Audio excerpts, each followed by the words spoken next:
Hello, I'm Waqar Rizvi, and this is Scope. A joint report by Amnesty International and Air Wars claims the U.S.-backed drive to oust ISIS from Raqqa in Syria killed more than 1,600 civilians. That is 10 times the casualty figure the coalition had admitted to. The coalition says it had to take the risk that ISIS posed into account during its attacks, while causing unintentional loss of innocent lives. Meanwhile, the Syrian government and opposition have failed to agree upon a constitutional committee as talks in Kazakhstan have wrapped up. The parties are to discuss that issue further at the next UN-led Geneva talks, according to Russia, Iran, and Turkey. Well, to discuss all of that a bit further, we're joined now by our esteemed guest, Mr. Ahmad Jamal El-Ahmad, who is a consultant in strategic intelligence and U.S., Middle East, North Africa geopolitics. He's joining us now from Lebanon. We're also joined by Ms. Antonella Appiano, who is a Middle East and Islam researcher, analyst, journalist, and writer. She's joining us now from Muscat in Oman. And we're also joined by Dr. Ilia Xypolia, who is with the Department of Politics and International Relations at the University of Aberdeen in the UK, and she's joining us via Skype from Aberdeen itself. Ahmed, Antonella, and Ilia, thank you all for joining us. Ahmed, I'd like to start with you. What did you make of this report? Is it a surprise that the U.S.-led coalition would downplay civilian casualties in Raqqa? First of all, thank you for having me, Waqar. It's the norm in any war, any conflict, to minimize the responsibility of the aggressor, if you want to call them aggressors. So no, it's not surprising, and it's not just the U.S. that does it. The Syrian regime, the Russians, the Iranians do the same thing. So if the question is this a surprise? No, it's not. It's par for the course. But I think we need to address these terminologies that we use, collateral damage. Civilians cannot be collateral damage. The moment we reduce them to such terminology, we minimize the value we put on them. So these are primary casualties. And but isn't it worth it, though, Ahmed, in the eyes of many people, considering the fact that ISIS poses such a grave risk to everybody? ISIS does pose a grave risk, but again, they're talking about, the terminology, pushing out ISIS. ISIS cannot be pushed out. ISIS will eventually disperse back into society, whether it's in Syria, whether it's in Iraq, so they cannot be pushed out. These are people who are indigenous to the locales that they operate from. Of course, you have foreign fighters coming in. So the more we can finally define these words we use to create the narrative, the better we can assess the way forward. You can't push ISIS out. Okay, let me put that to Antonella then, Ahmed, if you're... Antonella, what do you make of that? What do you make of the coalition downplaying civilian casualties? And secondly, do you think that this terminology, as Ahmed put it, of collateral damage is troubling? I don't agree, because anyway, the report of Amnesty said that there was no protection for the thousands of civilians who were trapped in the city. So this is not this way to bomb and without the protection of civilians. Okay, because we know that U.S. forces don't were on the ground. So this is not, and we know that ISIS trapped people in the town with the sniper and other. This is totally unfair. Totally, we know it's war, but this is really an extremely rare, I think, way to do. So, okay. No, I think that this campaign, really too much people died, and okay, to retake Raqqa. Okay, but you have to protect the civilian. So why? Right. Okay, so let me put that question then to Ilia. Ilia, again, the coalition, when responding to this Amnesty Air Wars report, let me just bring up their statement, said that, the loss of life was unintentional on their part. However, it had to be balanced against the risk of enabling Daesh or ISIS to continue their terrorist activities. Do you think that the coalition was able to strike that balance? Okay. Thanks a lot, first of all, for having me. I will build upon Ahmad's comment about the terminology actually matters. So what I was looking, first of all, the report has a very detailed methodology, how they collected the data and supposed to build upon a wide range movement of volunteers that analyze data, open source data. But who do we count as civilian? Who is actually, we are building upon a very, very controversial dichotomy between a civilian and a combatant. And by civilian, actually, we're usually, label civilians as collateral damage. If you see, they omit to actually define who are they actually counting as civilians' death. And this is actually matters. So for your question about, the first question, if this is surprising, it is not surprising. We know that civilians will be dying, especially in this kind of intervention, airways intervention. So when we're talking about all these advancements in technology and smart bombs and drones, when you have intervention by drones and from the air, the civilians and the collateral damage is doomed to be much higher than actually when you are committed on the grounds, boots on the ground. The thing that the coalition... Ilia, if I may come in, because you made a very interesting point, and if you allow me, I wanted to pick up on that, Ilia, and that is about the definition of civilian/combatant. What is your opinion on that? Who then should we be defining as a civilian? Who then should we be defining as a combatant? Because I imagine what you're referring to here is possibly the family members of these ISIS combatants as well. Would they all just be seen as innocent automatically? Exactly. So we have seen in other wars also when we're counting civilians, we tend to adopt a very gendered and very ageist approach. So basically, everyone who is a male over 15 is a potential combatant. This is, we have seen how when the coalition and the US is counting deaths in Iraq, for example. And when you are a child and a female, you are automatically a civilian. So in the context of Syria, exactly your point. So do we actually make a distinction between good human lives and bad human lives? What about if families of our opposition that we are fighting Daesh, and also terminology matters. Don't give to them their preferred name, ISIS. They are not Islamic. They are not a state. The group of Daesh. What about their families? Do we count them exactly as a civilians combatant? Are they also be counted as innocent victims? This is a big question, and the report fails to actually be explicit on who do they actually count. Okay, that's a very good point. Let me put that to Ahmed. Ahmed, what do you make of the analogy? Because certainly it is important, and I know that you spoke about the fact that obviously civilians are killed by all sides, especially when it comes to the situation in Syria, but certainly about who we define as civilian versus combatant is also an important discussion, isn't it? Absolutely. And then one thing to mention, just riding on what your last guest said, that the more they can be as vague as they can and as less definitive as possible, the more likely they can manage to redirect or reconstruct the narrative. As long as they can expand that definition of civilian combatant, they can manage whatever fallout exists after that.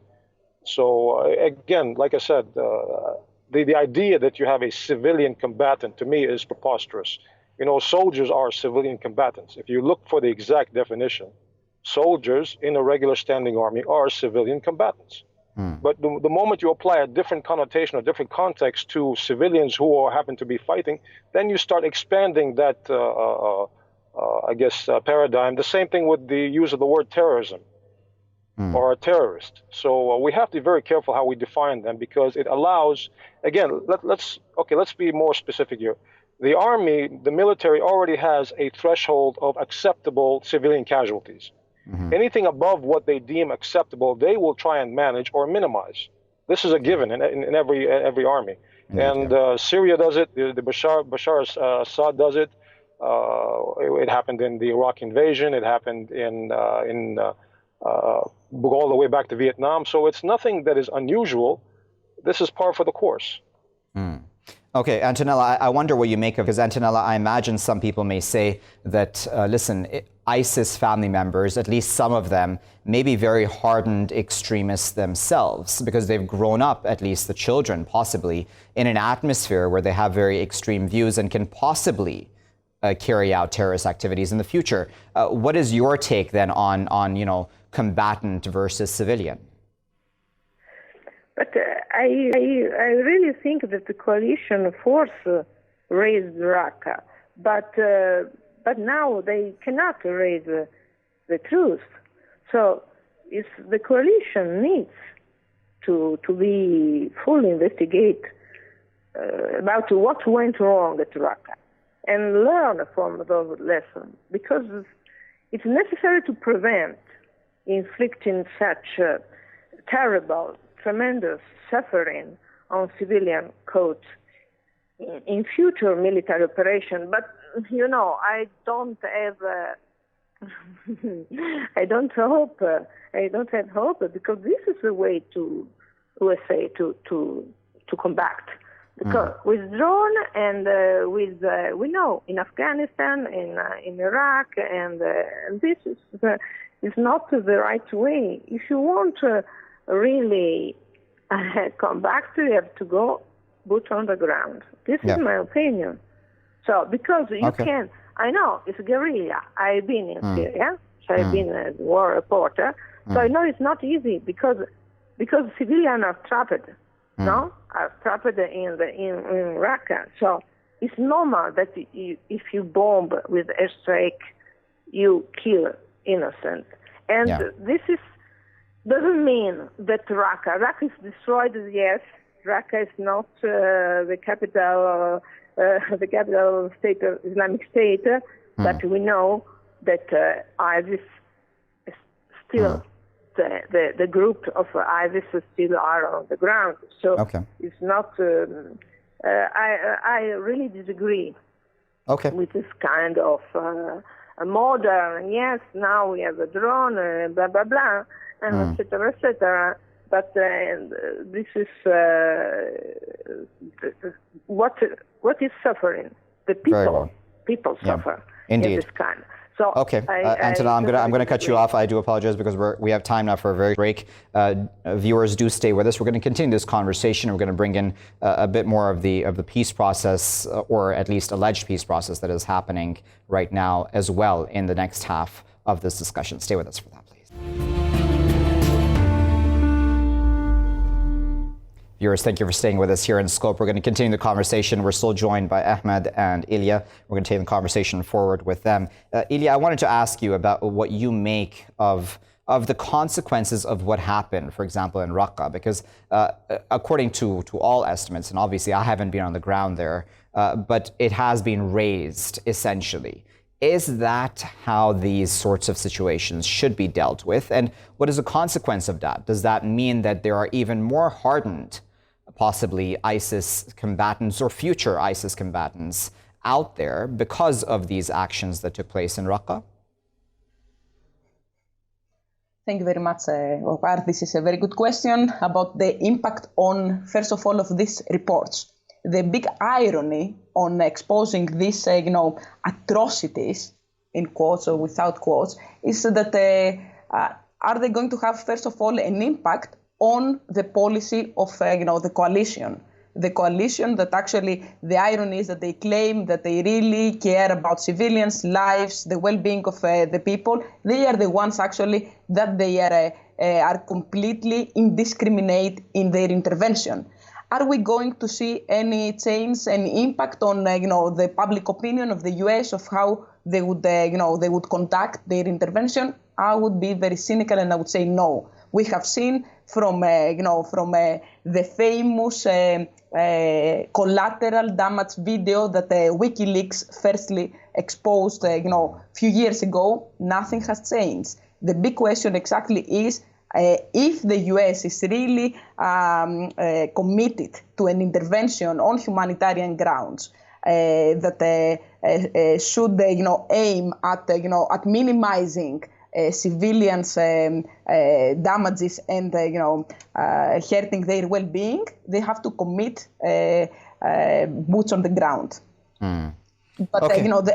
we're talking about the question of the ones that they actually want to have to be more actively intervening. But the question that you have asked is how Daesh will use all this material in their recruitment efforts, because they are building upon this narrative that actually there is not another side that actually cares about the civilians. And yes, it will, this, reports and this actually reality will used and abused in the hands of, the recruiters in this terrorism and will perpetuate the conflict, of course. Yeah, and Ahmed, I imagine that's, isn't it, that these sorts of issues can be used by ISIS or Daesh or even other terror groups to recruit even more members. Absolutely. And again, this is classic propaganda, whether it's ISIS, whether it's the political parties in the West or anywhere else. It's classic propaganda. It's usually these types of issues are context minimal. They're limited in context. It's just proposed to sensationalize the recruiting effort, and it works. You have people who, the youth specifically, who may be disenfranchised from society, who may think that governments and leaders don't care about them, and this is a way out for them to express their rage. And I agree with Dr. Ilia that it is very, very troubling, and it is there hope that this would change? I don't think so. Why? Because again, let's look at how warfare is executed now. The more asymmetric we get in conflict, the more likely that we will see what they call collateral damage, and that's civilian damage, civilian casualties.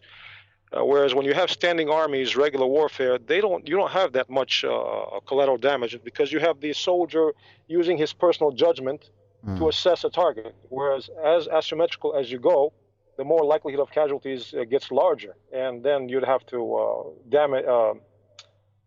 mitigate that damage as they move forward. So, indeed,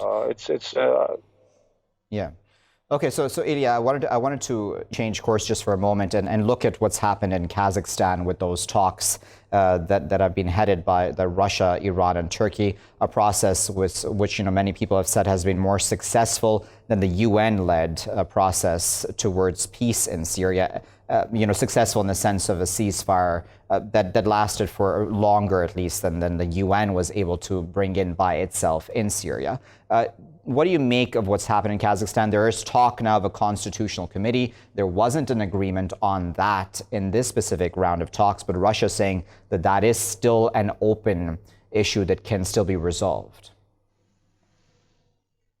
Yes, a very accurate assessment that you made, that actually we have seen much more progress from the Kazakhstan, the Astana peace talk rather than the Geneva or the UN directly sponsored talks. They are a bit hopeful, but we have seen that there are different agendas of the so-called guarantor powers. That we know that all of them, they have certain red lines that they will try to balance each other interests in order to find a peaceful solution. I'm also very cynical that what the peace talks are being conducted are not the civilians' lives first interest to ameliorate their pain, but actually to have a division, a balance of the agendas of these three guarantor powers. Okay, so Ahmed, what do you make of that? Because it seems that there was so much hope going into this specific round. And we've been at this for so long, haven't we, with the UN and even these three guarantors. What do you think is going wrong here vis-a-vis getting to solutions, be it a constitutional committee or otherwise? Well, first, you have to look at who's represented. I mean, you have Iran, Syria, and the Russians on one side. These are the principal actors. You don't necessarily have a representation of the society as a whole, those who are most affected. You have the power players only. So can they come to an agreement? I believe they can, because their interests are the ones driving the negotiation. As Dr. Ilia said, they have particular red lines, they have particular agendas that they need to see accomplished. But at the same time, this will largely come at the expense of civilians, those who matter the most. And again, unfortunately, the value we put on that level of representation from society, specifically in the Middle East and in certain West European countries and in Africa, is not that much. It's usually the power players who dictate the terms, who implement and execute at the expense of the more democratic representation, if you will. So it's only successful because they are pursuing their agendas and they're accomplishing each on an individual level what they see fit for their particular interest. So that part you can call successful. But to me, it's not successful if you define it in terms of the representation all around from the civilian sector. And that's not happening. Okay, so Ilia, then how would a plan where civilians are more represented look like? What would that look like? Because it seems that the UN process has obviously not been able to achieve that. And as Ahmed there put it, seemingly the Astana process has not achieved that either. What would a proper process, which would be Syrian-led, really look like, do you think? Exactly. So yes, the big question is actually, to understand the causes of the conflict in the first place, in order to be able to build upon a fair, successful, and more importantly, a sustainable solution, is actually to take into account all the different interest groups within the country, rather than the guarantor's power setting the agenda. So we have seen a misrepresentation of certain groups in these talks that will be detrimental in terms of even if an agreement will be achieved, even if a constitutional committee will be formed, are we going to see really all the actors within Syrian borders will be represented in an equal and fair basis? No, we can be a little bit skeptical when guarantor powers are taking the lead. We can see that these red lines will be suppressing certain groups. So to give you a concrete example, so when Turkey and Recep Tayyip Erdogan, and the timing is not accidental, that has seen a major defeat, electoral defeat in his recent local elections, he's going to be much more assertive in putting Kurdish claims out of the agenda of these peace talks. So how can these centrifugal forces, if they are not going to be actually the ones that will be shape the future of Syria, any solution that will be achieved, if they manage to achieve any solution, it will be very, very fragile in the end. That's a very good point, Ahmed, because you mentioned before that it is possible for these power players to come to a resolution within themselves, that is. But I wonder if that's even possible, Ahmed, because if we're looking at their interests, their respective individual interests, they seem to be competing, don't they? Iran versus Russia compete on a number of levels. When it comes to the concerns Israel has about Iranian troops or Iranian presence close to its borders, i.e. the Golan Heights or otherwise. And then we have obviously the Kurdish question when it comes to Turkey. And then looming over all of this is also reconstruction and the competition, I imagine, between all three and even others over who will rebuild Syria, because there's a lot of money to be made there. What do you make of that, Ahmed? Well, first of all, there's one fact on the ground that must be identified. Neither Turkey nor the Russians nor the Iranians nor the Syrians want Syria partitioned. You have one faction that is looking for its own independence, and that's the Kurdish group.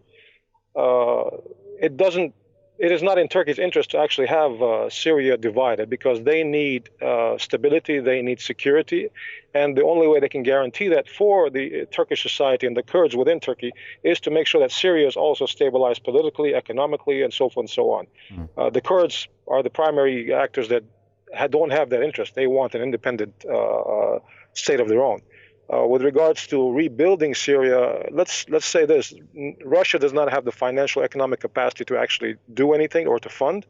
Neither does Iran nor Syria. So this money we're pouring from primarily the international institutions, financial institutions, as well as the Gulf countries, if, again, depending on the agreement that's reached, if it's inclusive, if it does involve civilians who are, again, the most affected, the ones that are dying.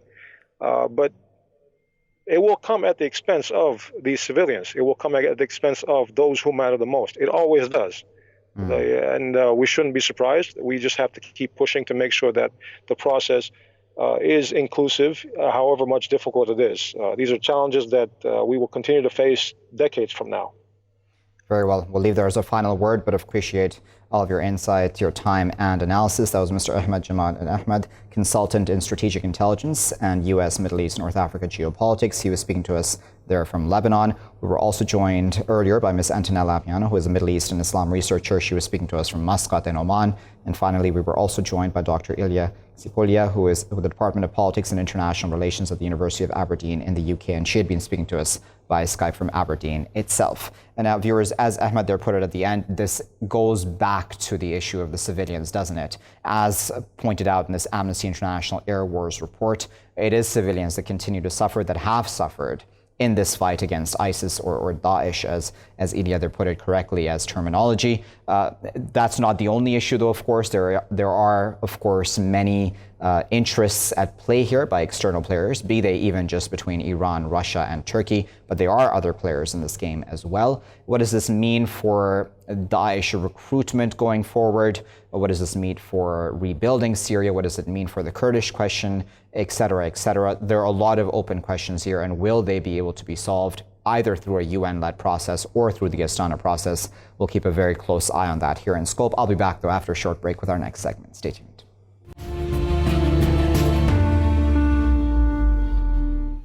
Thank you for staying with us, viewers, here in Scope. Now, the latest UN report about Israeli actions across the occupied territories paints a worrying picture. It includes details of tear gas attacks on boys and girls' schools in Hebron and the ensuing evacuations of students to safety. This is as settler attacks on Palestinians escalate as well. The new Palestinian government appointed by Mahmoud Abbas, meanwhile, is a sign of divisions within. Hamas and Islamic Jihad, both major parties, have been completely snubbed. The new government spokesman, though, insists that it will work towards uniting the Palestinian people. To discuss all of that a bit further, we're joined now by Mr. Jafar Ramini, who is a Palestinian writer and political analyst. He's joining us now via Skype from Perth, I believe. We're also joined by Mr. Yousef Ghaben, who is a journalist and Palestinian activist based in Gaza. He's joining us on the line from Gaza itself. And we're also joined by Ms. Youmna El-Sayed, who is a journalist, and she is also joining us from Gaza.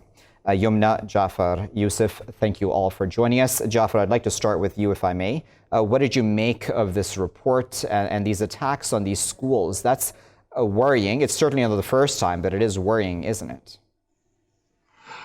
Well, the attacks are not normal. The Palestinians are used to the Israeli atrocities and brutality, while the world is look on from the sideway. The United Nations is a toothless cat. They are all dependent on donor countries. And when we know that the United States of America, the biggest donor and the biggest country in the world, the biggest empire in the world, is in the pocket of Israel. So then we understand where these attacks are coming from. The Israelis are not bashful about killing Palestinians. They all call for it openly. And knowing for well that the United States of America, no matter what resolutions come out of the General Assembly or the Security Council, America will have their back, as they say. And the Palestinians are being abandoned, not only by the Arab and Muslim countries, but by their leaders, both in Gaza and in Ramallah. And the sooner this so-called reconciliation happens, and the Palestinians are left with one enemy, i.e. the Israeli occupation, the better. And when Mr. Abbas starts a new government, I don't know what he's governing over. That's a good point. Let me put that to Yousef. Yousef, what did you make of this UN report, these attacks on these schools, as well as divisions within Palestinians politically? Okay, thank you for having me here. I want to say that this is a part of the, the Israeli attack on these schools, and this school especially, is a part of the Israeli practices, daily practices against the Palestinian people in occupied territories, especially in the West Bank.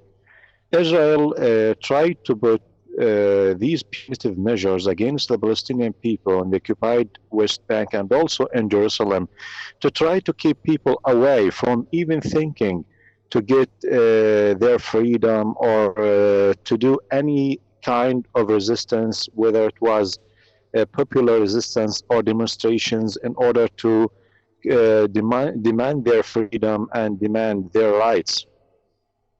It's a systematic Israeli policy followed by Israeli occupation forces. So they just want to keep people busy and getting their living and just that.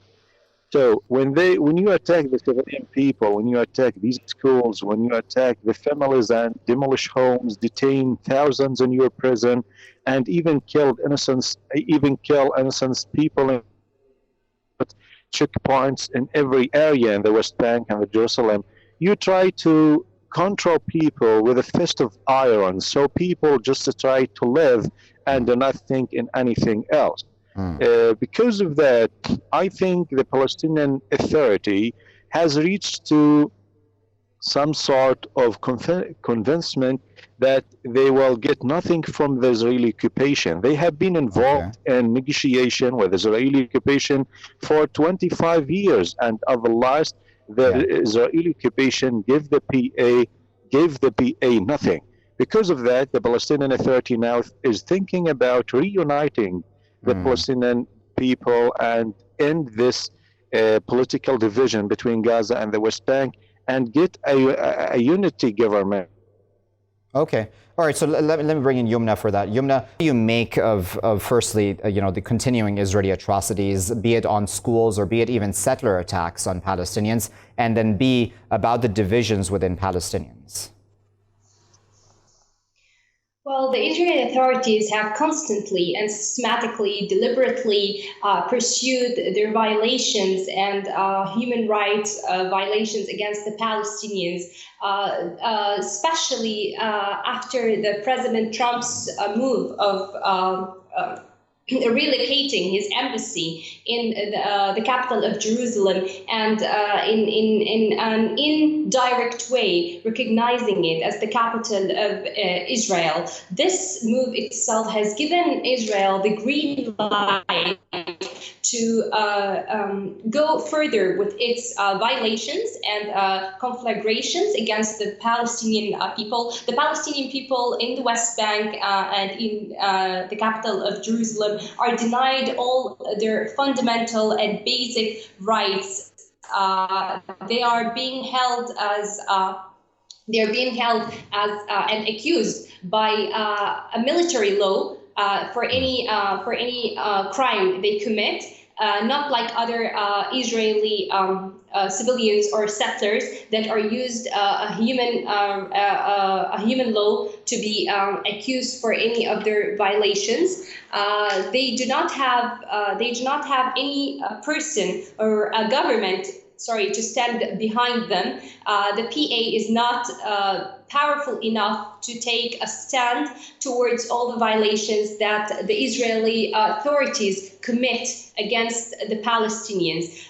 The Israeli authorities also accompany the settlers in their commitments and their violations against the Palestinians, their escalations against the Palestinians. They're usually committed, and they're not held accountable for any of these crimes that they do commit against the Palestinians, and also accompanied most of the time by Israeli authorities, holding them Indeed. So if you allow me, Youmna, I wanted a conversation and bring in Jafar back in, because Jafar, as Youmna there correctly mentioned, we've seen many of those videos, haven't we? And many of those accounts, witness accounts, have been heard about how Israeli forces allow for settlers to essentially do as they so wish, be it to olive farms, be it to the Palestinian peoples directly, taking over homes, attacking them directly as well, violently, of course, most of the time. Why is all of that allowed to happen, and what part does division within Palestinians play within allowing that to occur? Oh, a great deal. When the Israelis know that the Palestinian house is divided and at odds with each other, that gives them the excuse to do what they want. And I don't like people, especially these two young journalists from Gaza, to separate the Israeli government from the settlers. Israel is a settler, colonial, apartheid state. And Mr. Netanyahu, his backbone, and the reason he was re-elected for the 5th time, are these settlers. And I don't like actually the word settler. And I would advise those two young journalists to be careful with the language. They are squatters on our land. They are not settlers. They stole the land and they established their homes on the ruins of our homes. The division within the Palestinian political classes must come to an end. And when Yousef said that the PA is trying to find ways of combating the Israeli occupation, that is wrong. The PA, in the person of Mr. Abbas and his security forces, are collaborating with Israel. And I want you two from Gaza to listen to this. They are subcontractors for the Israeli occupation. That doesn't mean that I exonerate Hamas from this division. I am a Palestinian of a certain age. My main concern is the liberation of my land and the dignity of our people. Nobody who is in power in Ramallah or in Gaza or anywhere else will achieve that while they are at each other's throats and throwing accusations at each other. And just to remind Yousef, only last week, Mr. Abbas said, and I quote, he is willing to meet with Mr. Netanyahu anywhere without any conditions, providing that it is under the auspices of Mr. Putin. Why does Mr. Abbas think that Russia is our friend?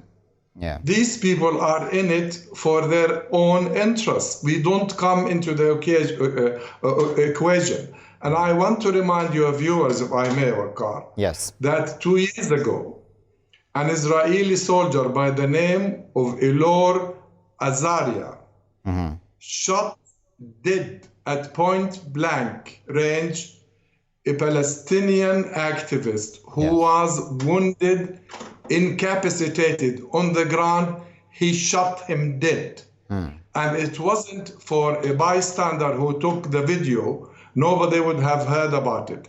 And what happened? The Israeli society made this boy a hero. Indeed. And I saw demonstrations in Tel Aviv with people having aloft signs saying, kill them all.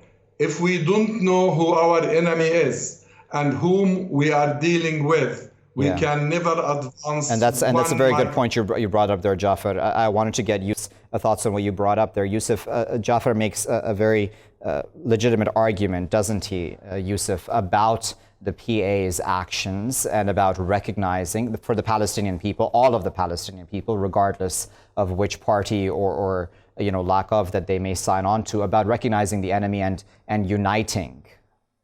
Yeah, I agree with my colleague, with your guest here. The Palestinian Authority does not help in ending the occupation, because the most important thing relating the Palestinian Authority in Ramallah is the coordination, security coordination with the Israeli occupation. And this is, of course, rejected and This is something that all the Palestinian people refuse, and PA is blamed for that.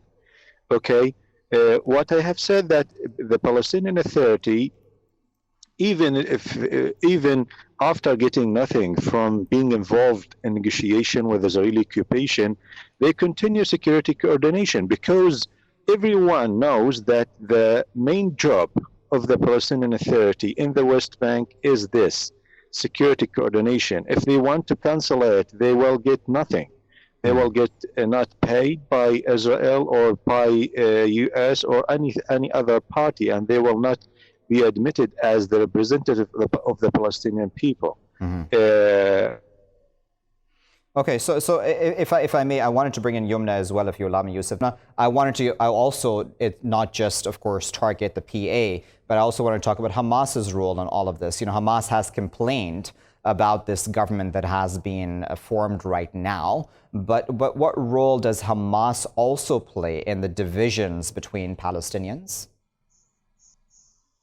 Well, I totally agree with Mr. Jafar when he said that this division, which is driven by the PA and Hamas, is the main reason for why this occupation is escalating all its violations against the Palestinian people. This is true. What we can see on reality is that the rulers of Hamas, all they care about is ruling the Gaza Strip totally independing it from the rest of the Palestinian territories. The PA only cares about the West Bank now and wants to keep controlling the West Bank, despite all the escalations that do happen there, and also despite the escalations that happen in the Gaza Strip.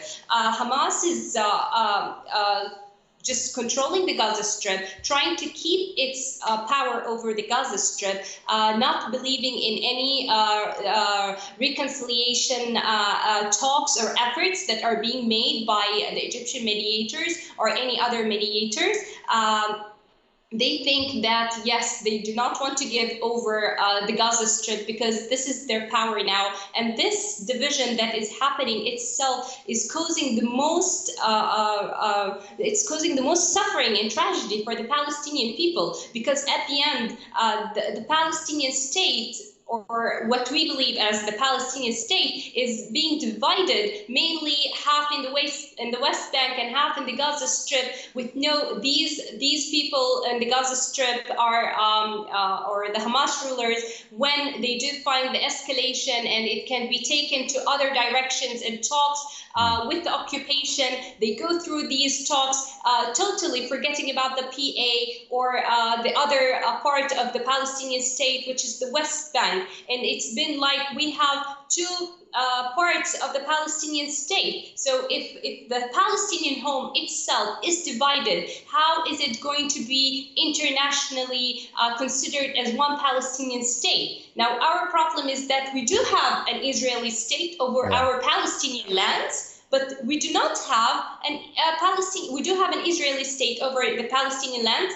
but we do not have a Palestinian state until now, because Israel won't allow us, but also the Palestinian division within the Gaza Strip and the West Bank does not allow this Palestinian state. Indeed, yes. Indeed, Youmna, and that's a good point you made, because, you know, Jafar, this has repercussions in many spheres, doesn't it? So we can talk about, for example, the financial situation right now, and that is quite dire. I was reading a couple of reports today about how, of course, the PA has not been paying many salaries, or at least not complete salaries, to its own employees and to government employees in Gaza, even, in fact, in the West Bank, in Ramallah, etc., as well. All of this division, I imagine, has repercussions, doesn't it? And I imagine a lot of that comes down to mismanagement as well. Well, totally. Look, Mr. Abbas, last year in the Fatah conference in Ramallah, he said, and I said it before in your station, he said, I rule on an authority without authority. So, Brother Abu Mazen, what are you waiting for? Let's talk about the financial situation. When the shameful Oslo Accord was signed in 1993, the Palestinians did not stop there. They offered the strings of the purse to the Israelis by the Paris Accord. The Paris Accord gave the Israelis control over the finances. That is why Israel is collecting taxes on behalf of the PA, money that the Palestinians are paying for goods and services, and Israel is using this as a weapon. It's not the first time that they use this as a weapon. And why are we, 12 million Palestinians, highly educated, are living on handouts? Because of the division between Fatah and Hamas. Qatar is paying Hamas, Saudi Arabia is paying the PA, and who's paying the ultimate price? The Palestinian people. Again, I would like to caution again those two young people, Youmna and Yousef, about the use of language. It's very important. There is no Palestinian state. There is a canton in Ramallah, and there is an open-air prison in Gaza. This illusion of a state is what Israel and America want us to believe, and they keep saying we offer them a state, and they keep refusing. And now, wait for it. There is the so-called deal of the century that's coming upon us, and every single piece of news I watched, listened to, or read spells doom unless the Palestinians are united and know who their enemy is and confront them. And here, Waqar, if I may explain this word, confront them, I do not mean armed struggle. Down tools. Total strike. Don't buy their services. Don't buy their goods. Don't work in building their houses and their offices. Total boycott. We did it in 1936. The Palestinians went on the strike for 6 months against the British imperial power. Why can't we do it now? Jafar, if I may push you on that one, because I imagine that many Palestinians on the ground would argue with you and say, listen, we need to bring bread to the table. We have families to feed. I understand. And I do not blame anybody. I'm not in the blame game, Waqar. I am here to explain the picture and put it totally in the hands of the Palestinians. I am but one Palestinian. In 3 weeks, I'll be 76. I've been doing this all my life. And I am now, today, I was speaking to one of the top Palestinian Fidaiyin of old, who is still alive and living in Jericho. Since Yasser Arafat was murdered, I called for a referendum amongst all the Palestinians in all their places, wherever they are, to ask them one question. What do you want? What are your aspirations? What will you settle for? We have been ignored and marginalized, first by the PLO, then by the PA, and now PA and Hamas. Enough is enough. No more talk. We'll have to leave there as a final word, Jafar. I do apologize for cutting you off, but the clock has gotten the best of us. I do appreciate all of your time, your insight and analysis for this very honest conversation between these three Palestinians. Jafar Ramini, Palestinian writer and political analyst, speaking to us from Perth. We were also joined by Mr. Yousef Ghaben, who is a journalist and Palestinian activist. He is based in Gaza. And we were also joined by Ms. Youmna El-Sayed, who is a journalist, and she was also speaking to us from Gaza itself. We appreciate their time, as I said. Viewers, as Jafar there pointed out, as well as Yousef and Youmna, this issue of division between the Palestinian peoples is really at the root, maybe, many of the times when it comes to these Israeli actions that continue across the occupied territories unabated and without any accountability, according to most or many arguments at the very least. Schools being attacked, tear-gassed, but no accountability in those regards, no real investigation carried out that is actually fair. Israel seeking to always excuse its actions at some level or at any level. And then the PLO, or the PA, I should say, pardon me, appointing a new government, but not including Hamas and Islamic Jihad at all, and them being major, important parties. What are their roles as well in this division? All of those issues, of course, outstanding, and the deal of the century lingering over our heads as well at this time. We'll keep a close eye on all those developments here in Scope, but thanks for watching. I've been Waqar Rizvi.